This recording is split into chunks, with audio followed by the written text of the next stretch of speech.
Sabemos, irmãos, dos dias difíceis e, mediante tudo isso, temos buscado, Deus, a palavra do Senhor, e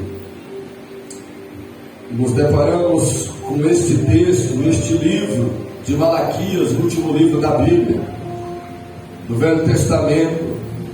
E esse livro de Malaquias, ele é classificado como os profetas menores.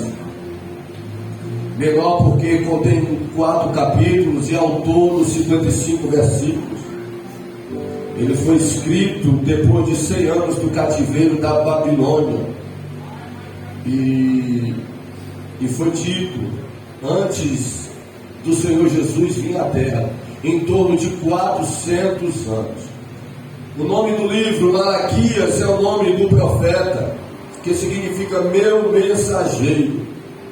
E esse profeta aparece sem genealogia e sem apresentações, até porque Deus, para levantar, para escolher alguém, não precisa ser de uma família respeitada, não precisa ter uma origem, irmãos, ter um respaldo ou o apoio de alguém.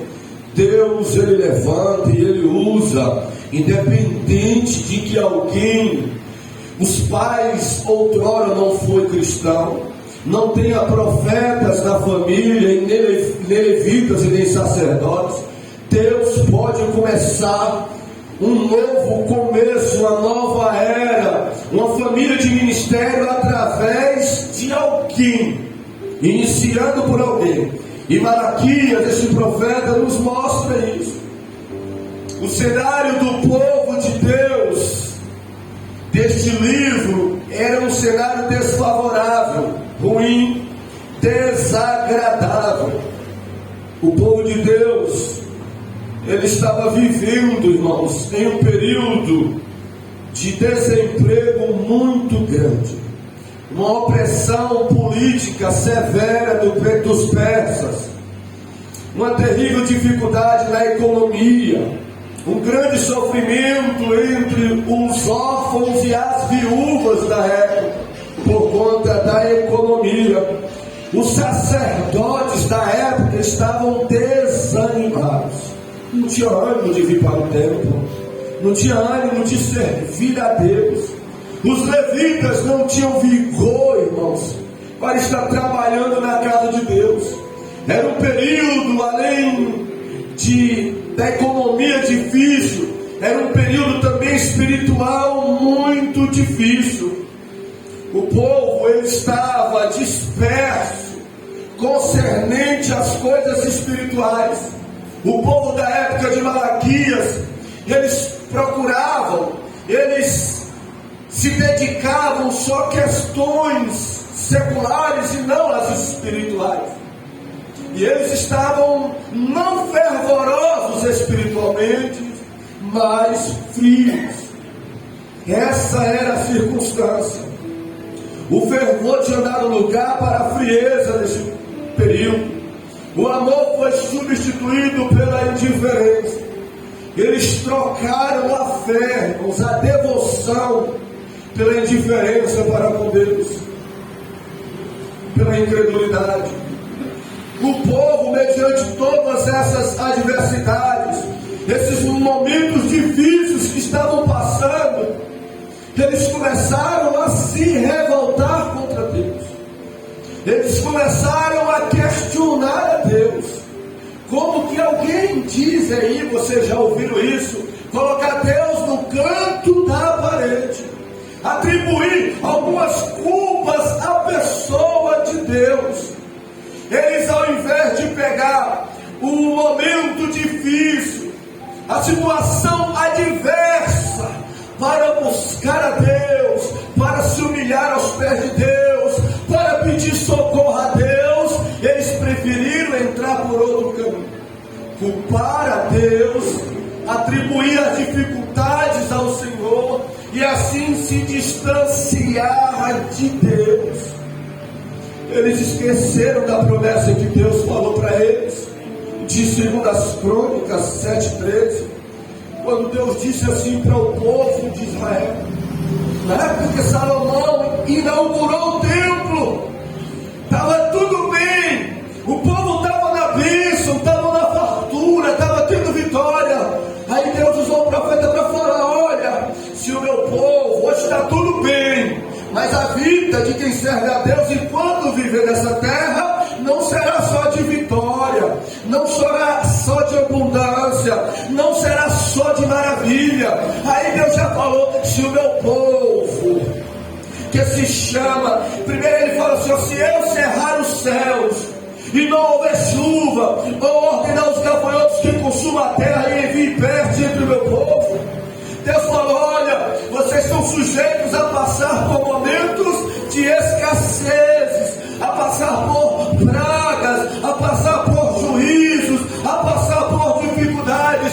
E quando isso acontecer na vida de vocês, aí Deus fala: vocês devem fazer isso, ir para a minha casa, buscar a minha face, se humilhar, orar, se arrepender se tiver cometido algo de errado. Aí Deus diz: faça isso nos momentos difíceis, de adversidades, de problemas, de juízo. Sabe por quê? Porque fazendo isso, eu vou abrir os céus, eu vou perdoar os pecados, eu vou sarar a terra e vou abençoar o meu povo.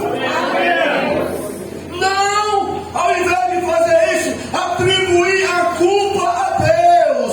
Não, ao invés de buscar a Ele, se distanciar dele. Não, ao invés de se arrepender, afundar no pecado. Eles esqueceram disso.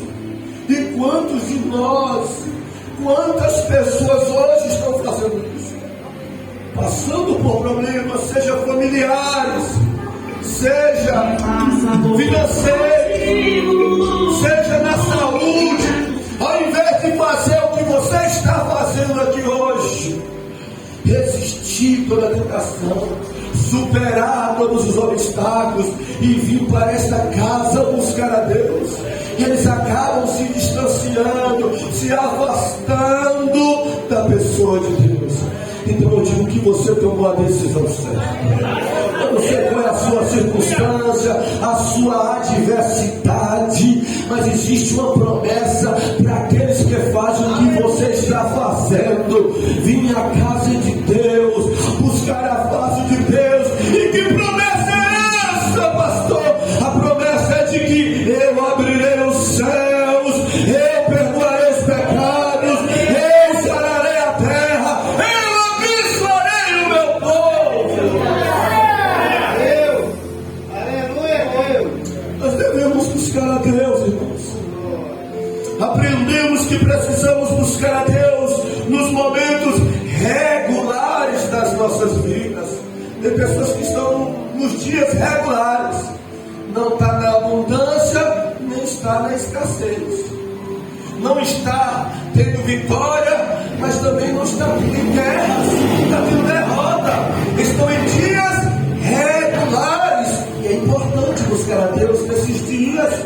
É importante estar adorando a Deus nesses dias, mas tem pessoas aqui que estão vivendo os melhores dias da sua vida. Não lhe falta nada, muito pelo contrário, tem mais do que precisa. Deus tem te abençoado, Deus tem suprido, Deus tem te honrado, Deus tem glorificado o nome dele através dos milagres que ele tem feito na sua vida. E coisa boa é Deus olhar do céu e ver alguém que ele está abençoando, e ver alguém que ele está prosperando, e ver alguém que ele está dando vitória, e ver alguém que ele está dando saúde, e ver alguém que ele está protegendo, e ver alguém que ele está prosperando na casa dele, louvando e adorando o seu nome.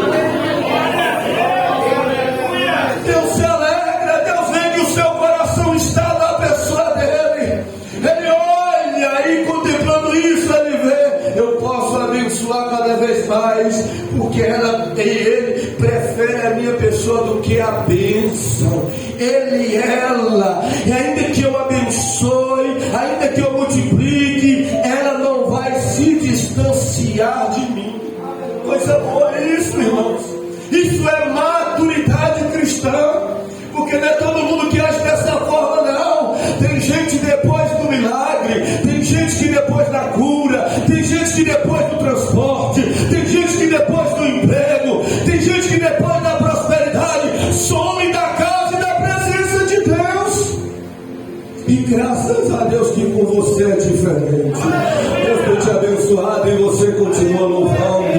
Deus tem providenciado e você continua servindo. Deus tem multiplicado e você continua orando na presença dele. Só que pessoas têm a vida regulares, outras têm a vida em abundância. Mas existem pessoas que têm a vida que estão passando por dificuldade. E dentro de uma igreja, nem sempre todos têm a vida regular, estão no momento da vida regular. Está no momento da vida com abundância. Tem gente que está vivendo momentos de crise, de escassez, de dificuldades. E essas pessoas, ao invés do povo da época de Malaquias, fazem diferente.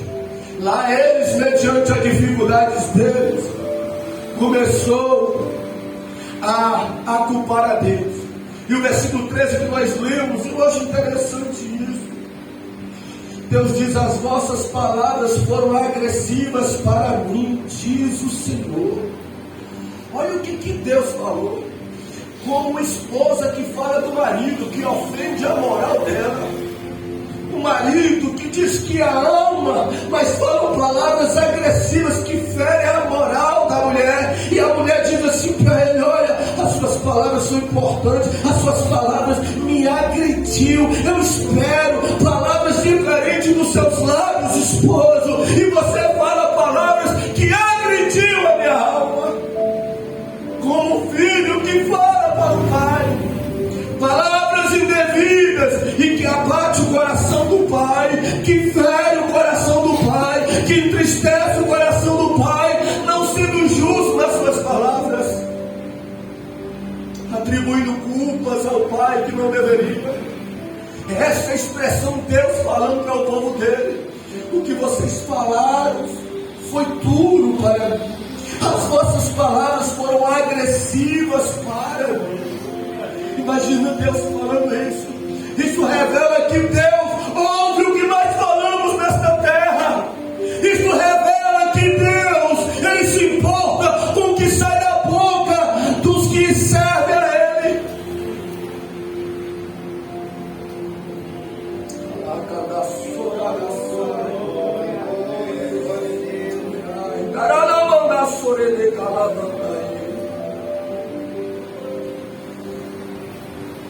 Deus ele sabe, Deus ele escuta.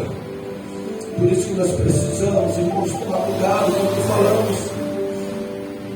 Por isso que nós precisamos, porque fere o coração. Nós temos uma linguagem que eu estou falando aqui humana, mas fere os sentimentos do nosso Deus, porque Ele mesmo diz: as vossas palavras foram agressivas para mim, diz o Senhor.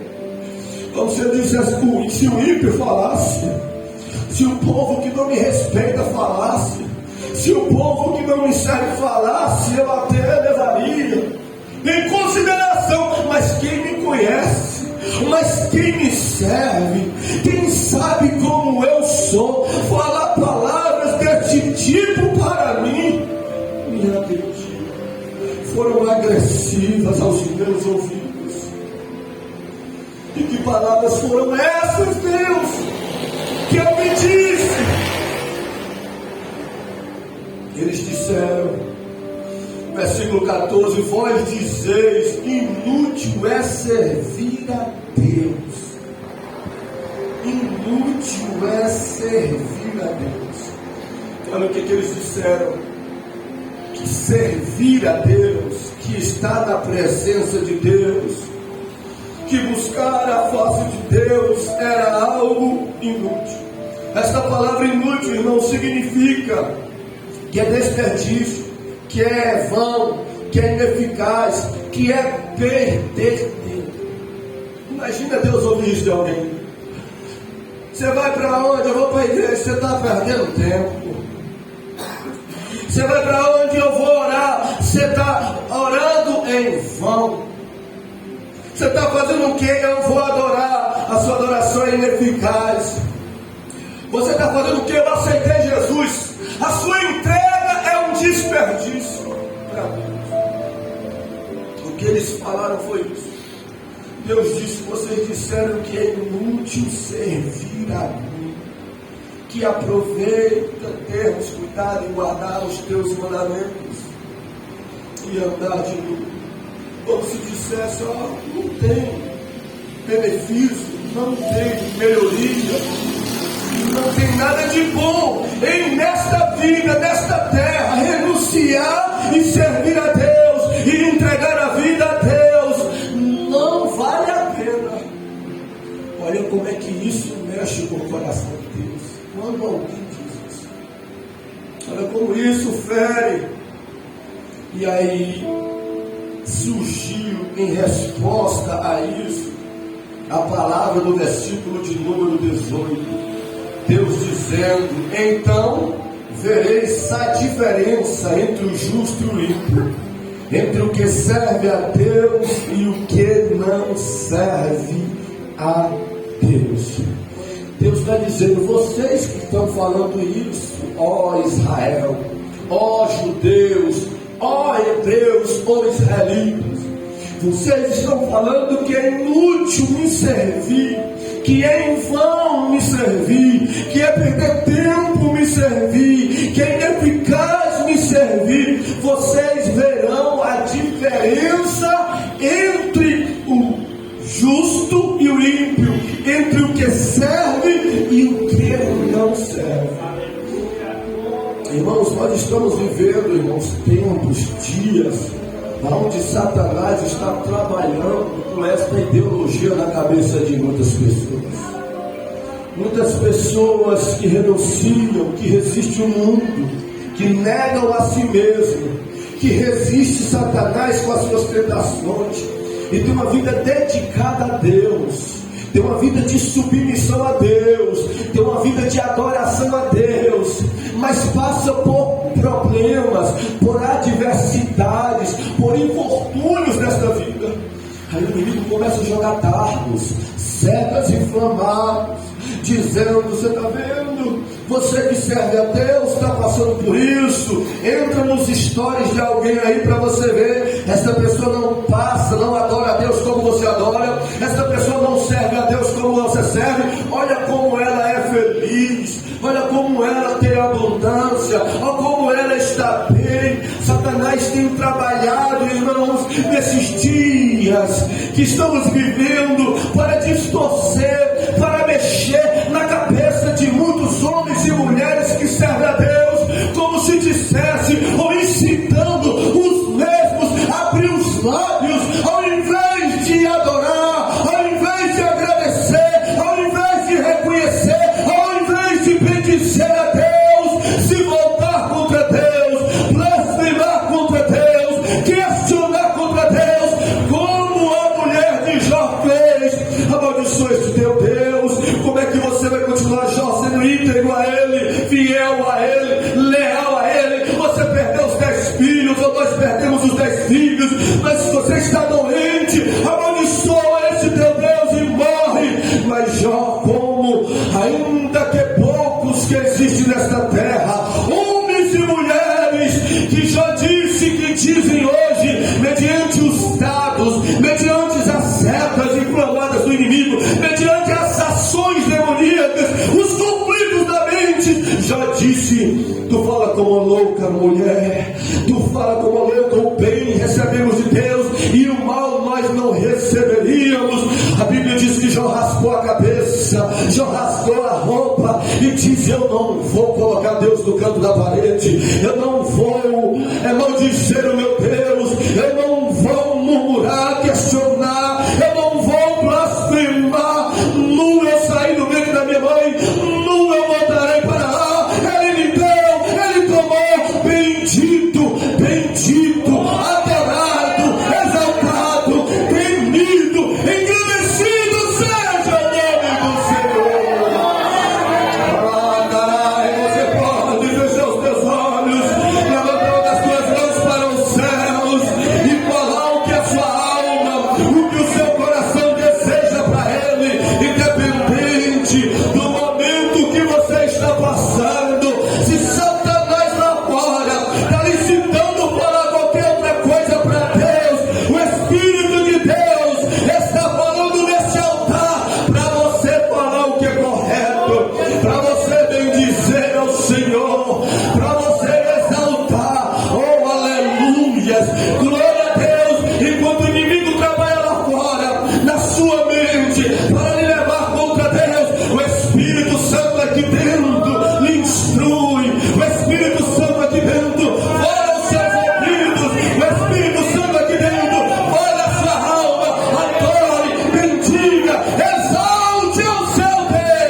exaltado nesta casa, Senhor.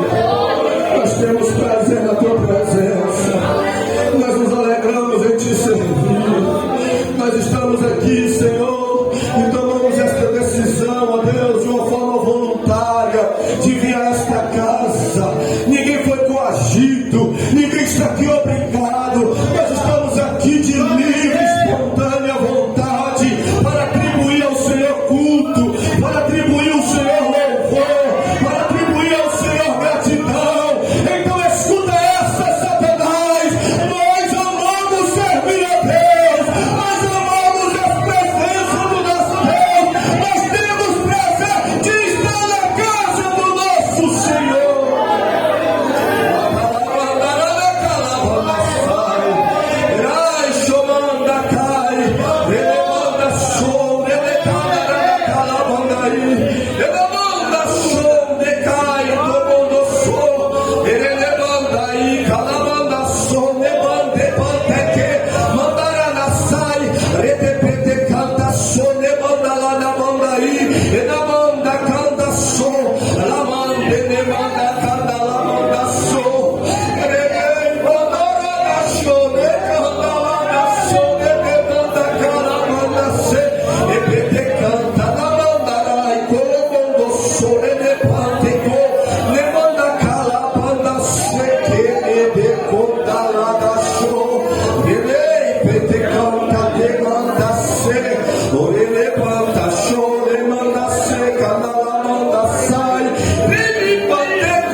Aqueles que se deleitam em minha presença, diz o Senhor, aqueles que têm prazer em mim, aqueles que se alegram em mim, diz o Senhor, eis que eu concederei o que deseja o teu coração.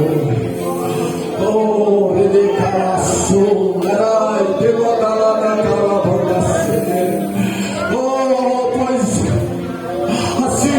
Senhor, alegra-te em mim, e eu concederei o que deseja o teu coração. Pois quem tem prazer em Deus, o coração está nele. O coração não está no que é mal, no que é egoísta, no que é perverso. Quem ama e valoriza a presença de Deus, Deus realiza o desejo do coração. Deus realizará o desejo do coração. Esta profecia, esta palavra é para você nesta noite, diz o Senhor. Glória a Deus. Aleluia. A Bíblia fala sobre essas classes de pessoas. O próprio Deus diz: então vereis outra vez a diferença, o justo e ímpio, que serve e que não serve. Fala de duas classes de pessoas, irmãos. Duas classes de pessoas que a Bíblia trata, que habitam nesta terra. E uma das classes, o texto fala o justo. E o justo, a Bíblia trata, irmãos, Deus ama a todos. Mas existe um tratamento, existem palavras que são aplicadas para aqueles que amam, que servem, que têm prazer em Deus. Aleluia. E a Bíblia diz do justo que eles são como o sol. A Bíblia chama o justo como árvores. A Bíblia fala que os justos são luz, são palmeiras, são vasos de honra, são sal, são filhos de Deus. A Bíblia chama os justos de ramos frutíferos, ovelhas, de tesouro de Deus, de trigo, de casa de Deus, embaixadores de Cristo, cidadãos do céu, menina dos olhos de Deus, geração eleita, sacerdócio real. Justo fala daqueles que são hoje justificados em Cristo. Justo é aqueles que creem no sacrifício de Cristo e que a justiça de Cristo está sobre os mesmos. Então a Bíblia fala dessas pessoas que, independente da adversidade, continuam honrando e servindo a Deus. Deus diz: então vereis a diferença entre o justo e o ímpio. O ímpio é outra classe de pessoas, irmãos, que rejeitam, que desprezam a Deus e as coisas de Deus, que se opõem, irmãos, às questões espirituais, que não medem palavras para falar com Deus, não respeitam a Deus. E a Bíblia fala como usam palavras para falar do justo. A Bíblia também fala dos ímpios, chama os ímpios de sem futuro. A Bíblia chama os ímpios de fornalha ardente. A Bíblia fala que os ímpios estão condenados, eles murcharão, eles são fumaças, eles são palhas ao vento, eles são restolhos, são cinzas, orvalho que evapora. A Bíblia fala que os ímpios são como espinhos, são rebeldes, são insensíveis, são bodes, são joio, são pedras, são filhos da ira. Como não vale a pena? Como dizer que não existe diferença entre quem serve a Deus e quem não serve? Como dizer que não existe diferença entre o justo e o ímpio? Até o tratamento, até os adjetivos, até as palavras aplicadas são totalmente diferentes. Vale a pena estar na presença de Deus. Vale a pena servir ao Senhor. Deus trata, Deus vê, Deus age. As Escrituras falam diferente. Só que além da Bíblia, das Escrituras falar, a Bíblia fala do destino dos mesmos serão diferentes. A Bíblia fala que o destino do ímpio é o tormento. Como não há diferença? Como não vale a pena servir a Deus? O destino do ímpio é tormento, é sofrimento, é lago de fogo. Como não vale a pena servir a Deus nesta vida? A Bíblia fala que o destino, eles serão separados de Deus, serão envergonhados, estarão em aflição, ficarão em agonia, irão para o inferno, para a tortura, para a tribulação, para as trevas, o abismo, a amargura, serão consumidos, destruídos, aniquilados, estarão desgostosos, em prantos e ragerão os dentes. Como não há diferença? Como não vale a pena estar em um lugar como este, temendo a Deus, servindo a Deus, adorando a Deus? Vale a pena não ser ímpio e ser justo na casa de Deus. Oh, eu sinto a graça de Deus, o Espírito Santo está me dizendo neste altar: eu estou, meu servo, penetrando com a minha espada, removendo dardos em mentes. Eu estou, meu servo, com o Evangelho, com a palavra sendo ministrada, fazendo como dinamite, destronando todo pensamento maligno, toda ação satânica nesta noite. Como não vale a pena? E o destino dos justos? Se o destino dos ímpios são esse, o destino do justo, a Bíblia fala que o destino não é o tormento, mas o céu. Não é o sofrimento e o lago de fogo, mas é a boda do Cordeiro. Fala que lá eles não vão sofrer, lá eles vão descansar. Fala que o lugar lá não é um lugar de tortura, mas é um lugar de gozo. Fala que lá eles não estarão em trevas, mas estarão em paz. Eles estarão não com principados e potestades, mas estarão especificamente com Cristo, que eles entregaram a vida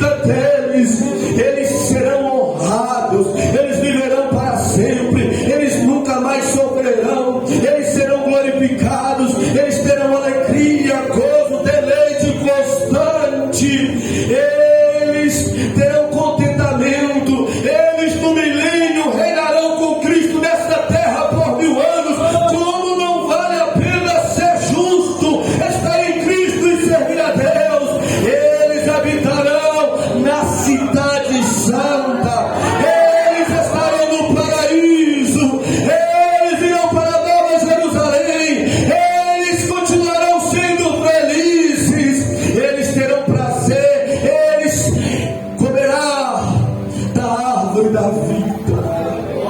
Como não vale a pena servir a Deus.